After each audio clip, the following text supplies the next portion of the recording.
Assalamualaikum warahmatullahi wabarakatuh.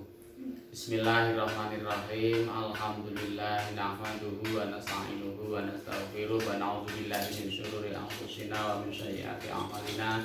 May yahdihillahu fala mudilla lahu wa may yudlil fala hadiyalah. Assalatu wassalamu ala sayyidina Muhammad ibn Abdillah wa ala alihi wa sahbihi wa mawalah. La haula wala quwwata illa billah, amma ba'd. Segenap Dewan Guru yang kami hormati, pengurus yayasan yang kami hormati, serta anak-anakku semuanya yang berbahagia. Puji syukur kehadirat Allah Subhanahu wa Ta'ala, pada hari ini kita masih diberikan kemampuan dan kesehatan untuk bersama-sama ngaji online dalam mengisi kegiatan di bulan Ramadan. Mudah-mudahan bermanfaat dan barokah untuk kita semuanya. Salawat salam semoga tetap tercurahkan pada junjungan kita Nabi Muhammad SAW. Berkauli Allahumma sholli ala sayyidina Muhammad. Ketiga kalinya terima kasih atas kehadiran semuanya pada hari ini. Mudah-mudahan kehadiran kita menjanjikan tambahnya amal ibadah yang diterima oleh Allah Subhanahu wa Ta'ala. Materi kita pada hari ini adalah tentang ke-NU-an. Semua sudah tahu NU dan sudah ada pelajaran yang disampaikan di sekolah untuk NU dan Aswaja. NU dan Aswaja memang tidak bisa dipisahkan. Cuma kalau NU adalah bahasa Indonesia, tapi kalau Aswaja adalah bahasa Arab, Ahlus Sunnah wal Jamaah. Hanya beda tata bahasa. Tapi semuanya adalah NU dan Ahlus Sunnah wal Jamaah, tidak bisa dipisahkan bagaikan satu keping mata uang yang memang harus melekat. NU keberadaannya memang di Indonesia, didirikan pada tahun 2026, bukan sebagai partai, bukan sebagai organisasi yang ingin menguasai negara, tapi karena situasi dan kondisi pada saat itu bahwa NU didirikan adalah untuk mempertahankan tradisi dan kebiasaan yang sudah dilakukan oleh masyarakat yang ada di Indonesia. Pada waktu itu belum Indonesia karena masih Nusantara. Dengan awalnya adanya konferensi Islam yang diadakan di Arab Saudi, bahwa akan diadakan pembongkaran termasuk makam Rasulullah, Hijri Ismail akan dibongkar dan dihilangkan, dan melarang orang-orang untuk berziarah. Namun dari ulama-ulama Indonesia, kiai-kiai pondok pesantren sepakat untuk membuat dan membuat surat permohonan kepada raja penguasa di Arab, yaitu Raja Ibnu Saud, untuk tidak menghilangkan tempat-tempat bersejarah termasuk makam Rasulullah dan lain sebagainya. Surat yang ditujukan, yang diberikan kepada Raja Ibnu Saud tidak diterima karena di Indonesia untuk kiai-kiai itu belum punya wadah atau belum punya organisasi. Akhirnya pulanglah utusan untuk membuat dan mendirikan jam'iyah atau organisasi yang bernama Nahdlatul Ulama, yang artinya adalah kebangkitan para ulama. Akhirnya surat diterima dan permintaan dikabulkan, bahkan sampai sekarang makam Rasulullah tetap ada, Ka'bah tetap ada, Hijri Ismail, makam Ibrahim, semuanya tetap ada dan menjadi tempat-tempat bersejarah bagi umat Islam. Oleh karena itu, atas jasa-jasa daripada para ulama waktu itu yang bergabung dalam organisasi Nahdlatul Ulama, akhirnya ziarah kubur dan menziarahi tempat-tempat bersejarah tempat tetap diperbolehkan oleh Raja Ibnu Saud. Di Indonesia sendiri, Indonesia baru merdeka pada tahun 1945 dan NU atau Nahdlatul Ulama berdiri tahun 1926. Jadi dulu NU daripada merdeka. Oleh karena itu pada waktu itu 26 masih dinamakan Nusantara, belum ada nama negara Indonesia. Diproklamirkan baru pada tanggal 17 Agustus tahun 1945 menjadi negara yang dinamakan Negara Republik Indonesia. Anak-anakku semuanya yang berbahagia, jadi keberadaan Nahdlatul Ulama adalah untuk mempertahankan tradisi-tradisi yang sudah dilakukan oleh masyarakat. Jadi mulai dari ajaran Islam yang dibawa oleh Rasulullah dari sahabat, dari tabi'in, ulama usholihin, sampai kepada para wali yang menyebarkan agama Islam ke tanah Jawa dan ke Indonesia pada umumnya, semuanya tetap mengikuti yang dicontohkan oleh Rasulullah Shallallahu Alaihi Wasallam. NU yang kita pelajari, NU yang kita ikuti adalah NU ala Ahlus Sunnah wal Jamaah. Jadi golongan pengikut Nabi serta sahabatnya dan pengikut Nabi, para sahabat, termasuk kita semuanya yang mempelajari tentang ke-NU-an. Seiring dengan perkembangan zaman, karena situasi dan kondisi pada saat itu bahwa negara dalam kondisi dijajah, maka NU pun juga harus tampil di depan untuk angkat senjata perang melawan penjajah Belanda, Jepang, juga dari para santri dan para kiai-kiai pondok pesantren. Oleh karena itu dalam sejarah tidak ada satupun sejarah yang mencatat bahwa NU menjadi pahlawan, NU menjadi garis depan, NU ikut berperang. Tidak ada dalam sejarah, tulisannya gak ono. Tapi NU tetap berjuang karena NU berpedoman pada Islam rahmatan lil alamin, yang merahmati alam semuanya. Jadi tidak peduli walaupun tidak ada tertulis dalam sejarah bahwa NU ikut berjuang membela negara, NU ikut mempertahankan negara, tapi NU tetap terus berjuang. Seiring dengan perkembangan zaman, NU juga pernah menjadi partai politik, masuk dalam partai politik karena untuk menguasai dan untuk mengatur yang undang-undang yang ada dalam negara. Itu harus ada parlemen, harus ada perwakilan-perwakilan. Akhirnya NU pun juga harus menjadi partai politik. Di partai politik pun juga NU memperjuangkan kepentingan masyarakat, kepentingan umum, bukan hanya untuk memperjuangkan kepentingan organisasi, tapi juga untuk semuanya, kepentingan negara diperjuangkan. Yang pada akhirnya NU partai dilebur menjadi 3. Nah, partai NU harus lepas dan kembali kepada fitohnya. NU tidak berpolitik, bahkan kembali menjadi organisasi sosial keagamaan. Jadi tidak berpolitik. Namun walaupun tidak berpolitik dan tidak ada yang menjadi perwakilan yang atas nama organisasi, atas nama NU tetap berjuang untuk menegakkan dan membela negara ini. Karena apa? Negara adalah yang dibikin oleh para kiai, yang dibikin oleh para ulama Nahdlatul Ulama. Nah, kita sebagai generasi tinggal melanjutkan perjuangan para kiai. Kalau kita menjadi generasi yang NU, generasinya NU, generasi yang Ahlus Sunnah wal Jamaah, berarti kita patut untuk membela apa yang sudah dilakukan oleh para sesepuh, para kiai-kiai kita terdahulu. Tidak ada satupun kiai dari NU yang menentang tentang aturan dan hukum yang ada, yang diputuskan atau dibuat oleh negara Republik Indonesia ini. Kita sebagai generasi muda wajib mengikuti dan mentaati. Oleh karena itu NU bukan hanya sebagai organisasi yang mementingkan organisasinya, tapi berpedoman kepada rahmatan lil alamin. Jadi untuk merahmati semuanya. Anak-anakku semuanya yang berbahagia. Jadi NU tidak bisa dipisahkan dari Ahlus Sunnah wal Jamaah. Ahlus Sunnah wal Jamaah adalah golongan pengikut Nabi, para sahabat.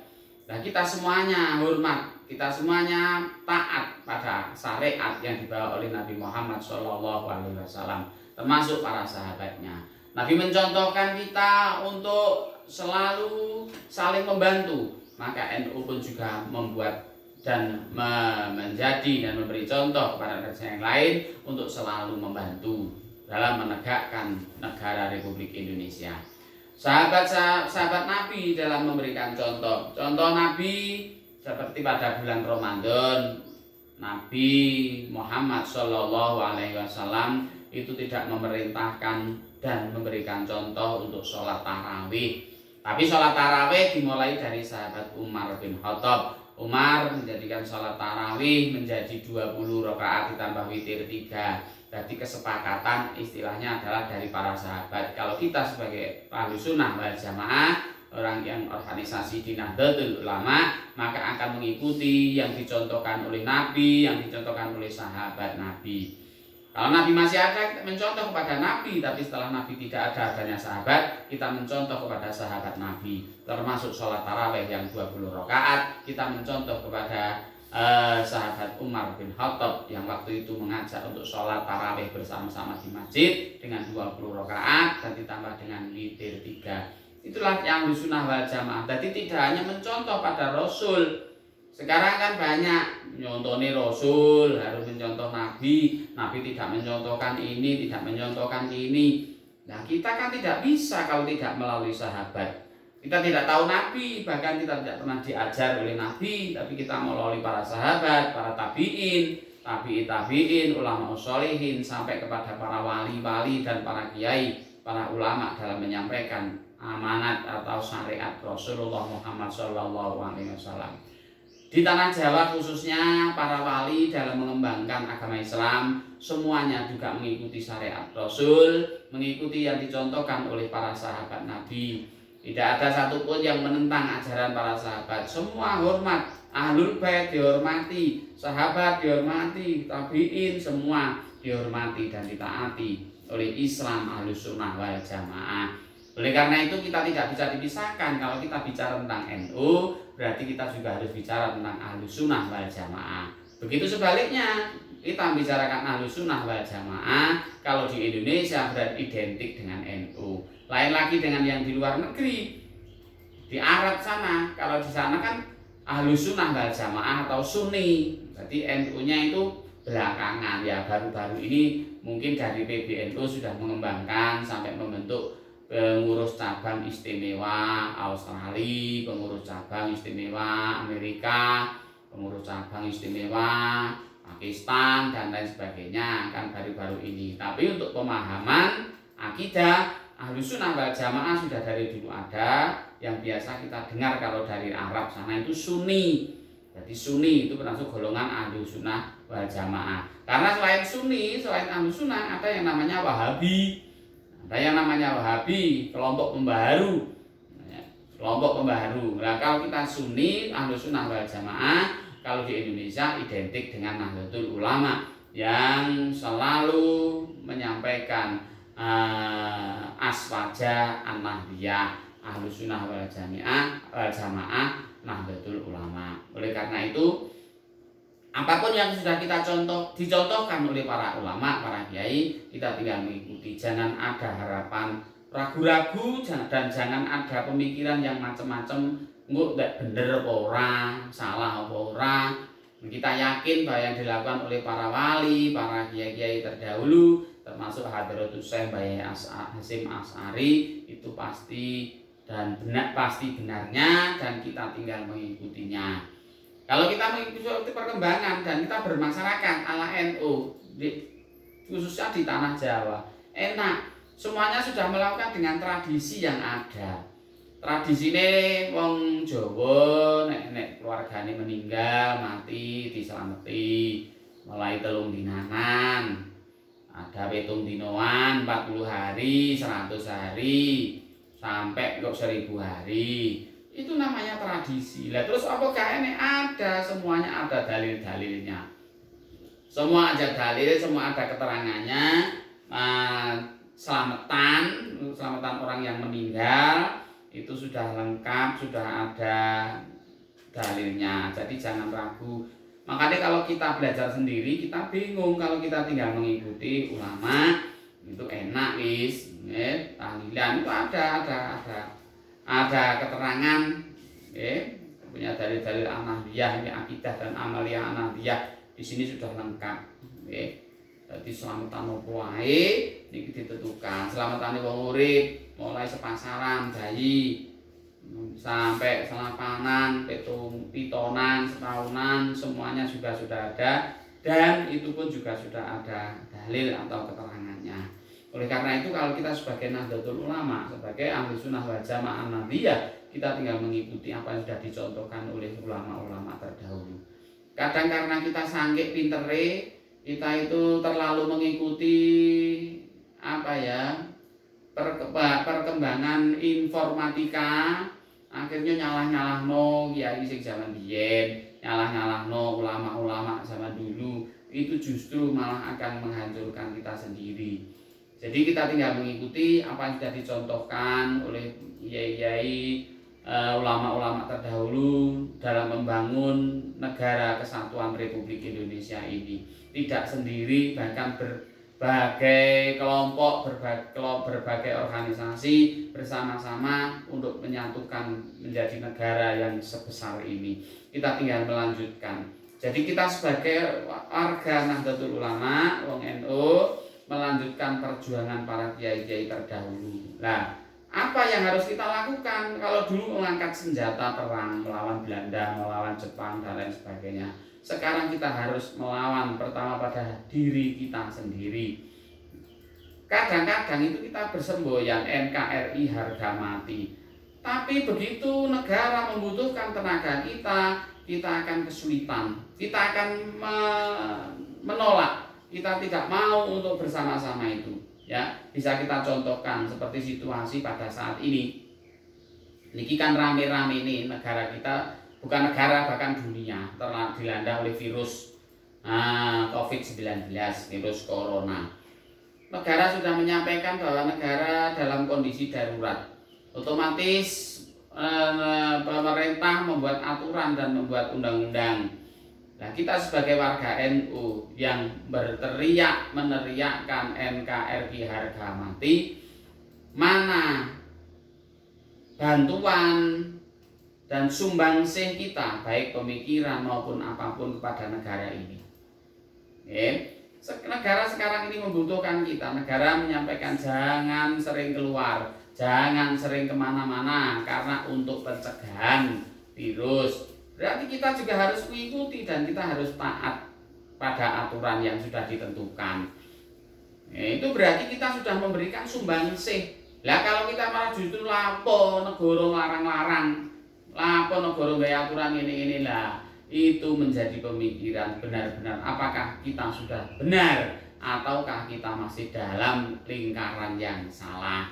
Jadi negara saat ini membutuhkan kita semuanya untuk ikut berpartisipasi. Di mana-mana lockdown, di mana-mana ada pintu portal, jomplangan, wayahe nunggu mikir bayarane, dibayar piro karo negara jaga jomplangan. Itu berarti kita tidak mengindahkan dan tidak mengikuti aturan dan kita tidak memberikan sumbangan apapun, kontribusi apapun kepada negara kita sendiri.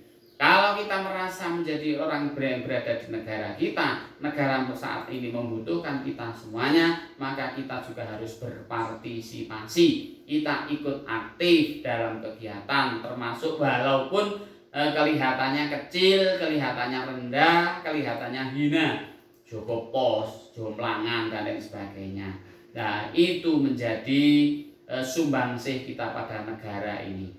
Oleh karena itu anak-anakku semuanya, jadi semua warga Nahdlatul Ulama NU, marilah kita benar-benar memahami apa yang ada di dalam Nahdlatul Ulama. Kita memahami termasuk aturan, anggaran dasar, anggaran rumah tangga NU, kita pelajari. Jadi jangan kita hanya membaca tulisan NU tok, tapi gak paham jeruni. Kita pahami anggaran dasar, anggaran rumah tangga, kita pahami isi daripada organisasi. Kalau berorganisasi seperti ini, seperti itu harus kita pahami agar kita benar-benar menjadi organisasi yang rahmatan lil alamin. Jangan saling menyalahkan, jangan mencari kesalahan pada orang lain, tapi carilah kesalahan pada diri sendiri. Mencari kesalahan orang lain lebih mudah daripada mencari kesalahan diri sendiri. Tapi yang baik, yang utama adalah mencari kesalahan sendiri sebelum mencari kesalahan orang lain. Mudah-mudahan apa yang saya sampaikan untuk menjadikan pemahaman kita semuanya dalam berorganisasi yang sudah aktif di kegiatan NU, baik itu IPNU, IPBNU, Ansor, Fatayat maupun di kegiatan-kegiatan lainnya, mudah-mudahan menjadi tambahnya paham. Yang belum pernah kegiatan, anak-anak mudah-mudahan nanti punya inspirasi, punya semangat untuk berorganisasi dan berjamiah di Nahdlatul Ulama untuk mempertahankan akidah Ahlus Sunnah wal Jamaah. Mudah-mudahan Allah selalu memberi petunjuk dan bimbingan kepada kita semuanya hingga kita menjadi hamba-hamba Allah yang diberi keselamatan, yang selamat di dunia dan nantinya selamat di akhirat. Ada kurang lebihnya mohon maaf. Wallahul muwaffiq ila aqwamit thoriq. Wassalamualaikum warahmatullahi wabarakatuh.